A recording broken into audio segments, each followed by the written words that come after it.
The lights dimmed inside the massive auditorium, and a hush fell over the crowd as the name Ethan Cole echoed through the speakers.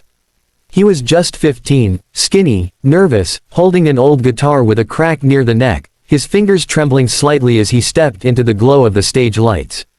Thousands of faces stared back at him, expectant and curious, some already whispering, others recording. Ethan swallowed hard, his heart thundering against his ribs. To him, this wasn't just another performance. This was the moment he had waited for his entire life, the one chance to honor a promise he had made to someone he loved and lost. The host had introduced him as the boy from Ohio with a dream, but behind that simple introduction was a story heavy with pain, love, and hope. Ethan wasn't here for fame or applause. He was here because of his father. His dad, Daniel Cole, had been a construction worker who came home every night with cracked hands and tired eyes but always carried music in his soul. Every Friday, he'd sit on the porch with his battered guitar and sing, "Hotel California," while Ethan listened, mesmerized. The two of them didn't have much, just each other, a tiny house that leaked in the rain, and that song that somehow made the world feel beautiful again. When Daniel got sick, everything changed. Cancer drained the color from his father's face and the laughter from their home, but still, every night, Ethan would play the chords his father had taught him, believing that somehow, music could heal. One night, before the illness took him, Daniel whispered to his son, "Promise me, kiddo, no matter what happens, don't stop singing. One day, the world will hear you." Ethan had nodded, fighting back tears, and that promise became his anchor through every storm. Now, standing on that stage, staring at the rows of judges before him, Ethan felt the weight of that promise pressing against his chest. The host smiled encouragingly, but one of the judges, a sharp-tongued producer known for his brutal honesty, folded his arms and sighed audibly. "What are you singing for us, son?" he asked, his tone skeptical. Ethan tightened his grip on the guitar and answered softly, "Hotel California." A few in the audience chuckled. It was a classic, one that few dared to cover. But Ethan wasn't trying to impress anyone. He just wanted to tell his story through the song that meant everything to him.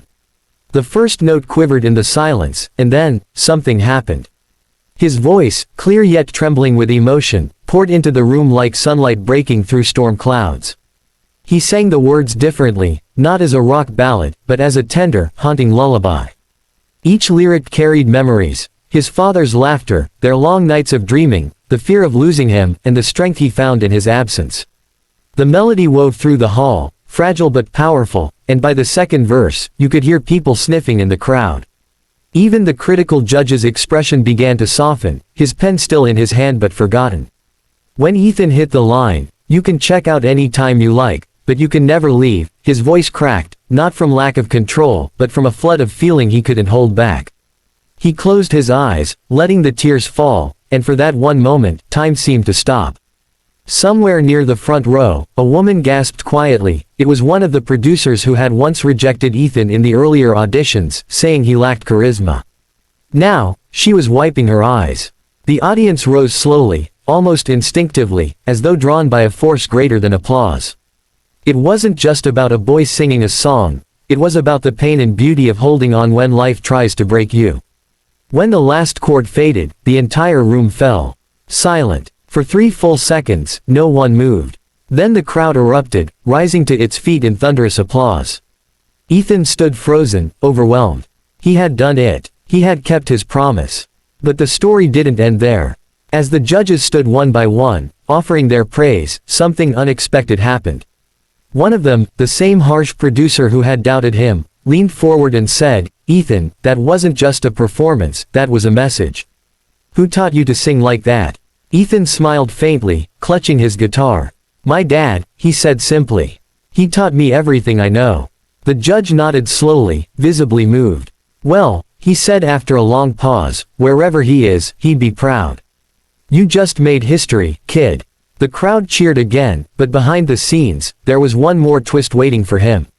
Backstage, as Ethan came off stage shaking from adrenaline, an older man approached him quietly. He was one of the backstage crew members, someone no one paid much attention to, a man with graying hair and tired eyes, wearing a faded band t-shirt. He looked at Ethan with a strange mix of recognition and emotion. "That song," he said softly, "was my brother's favorite. Ethan blinked in surprise. Your brother. The man nodded. He used to sing it every night, just like you. He passed away years ago. Ethan swallowed hard, realizing the uncanny connection. I'm sorry, he said quietly. The man smiled, shaking his head. Don't be. Hearing you tonight, it was like hearing him again. You gave me something I didn't know I needed. That moment became the turning point in Ethan's life. The video of his performance went viral overnight. Millions watched as the world fell in love with the boy who sang Hotel California, like it was his soul's confession. News outlets picked it up, calling it the performance that made history. But fame didn't change Ethan. He stayed the same humble kid from Ohio who had sung to honor his father. Instead of chasing record deals, he started performing at hospitals and community centers, sharing his music with those who needed hope. When a journalist asked him why, he simply said, "My dad used to tell me, music isn't about being heard. It's about making someone feel less alone." Months later, he was invited to perform again, this time at a benefit concert for cancer research. As he stepped onto the stage, holding that same cracked guitar, he looked out at the sea of faces. Among them were children, survivors, and families holding photos of loved ones they had lost. He took a deep breath and began to play. The first notes rang out, gentle and sincere, and as his voice rose, the audience sang along softly. It wasn't just a song anymore, it was a shared heartbeat, a collective remembrance. In that moment, Ethan realized that the true power of music wasn't in the fame or applause. It was in the way it could connect strangers, heal wounds, and bring light to places where grief once lived. After the concert, a woman approached him backstage with tears in her eyes. She was holding a small boy's hand, thin, pale, wearing a hospital bracelet. He's been fighting leukemia, she said. He hasn't smiled in weeks. But when you sang, he started humming along. Ethan knelt beside the boy and asked softly, "Do you like music?"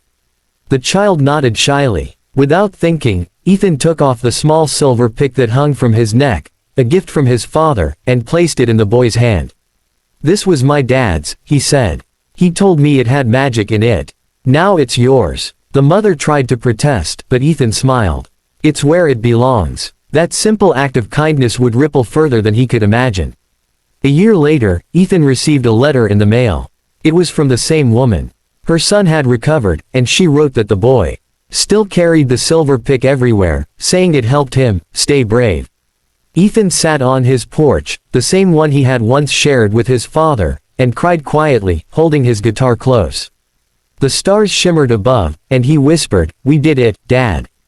As time went on, Ethan's name became known around the world, not for fame or fortune, but for the way he made people feel.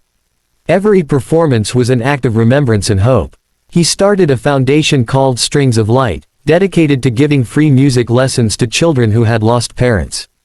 When asked why he started it, he simply replied, "Because someone once told me never to stop singing, and I want other kids to have a reason to keep singing too." Years later, standing on another grand stage, this time as an accomplished artist, Ethan was asked to perform again on the same talent show that had launched him. The producers wanted a nostalgic moment, a full-circle story. As he stepped into the lights once more, older but still carrying that cracked guitar, the crowd erupted in applause. He smiled humbly, nodded to the band, and began to play Hotel California.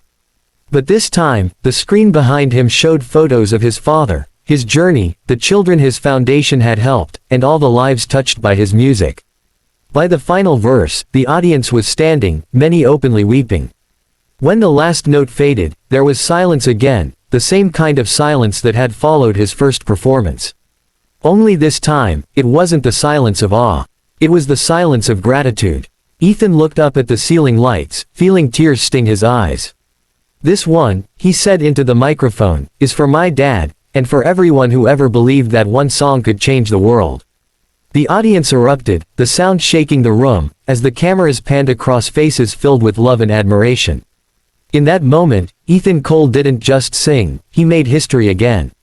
But more than that, he reminded the world that no dream is too small, no loss too great, and no heart too broken to heal through the power of kindness, memory, and music. And when the lights finally dimmed, and the crowd dispersed into the cool night air, somewhere, in the quiet of his heart, Ethan could almost hear his father's voice whisper, "You did good, kiddo." He smiled, closed his eyes, and for the first time in a long while, felt completely at peace. Because he knew now that legacies weren't built on fame or fortune, they were built on love, compassion, and the courage to keep singing, even when the world goes silent.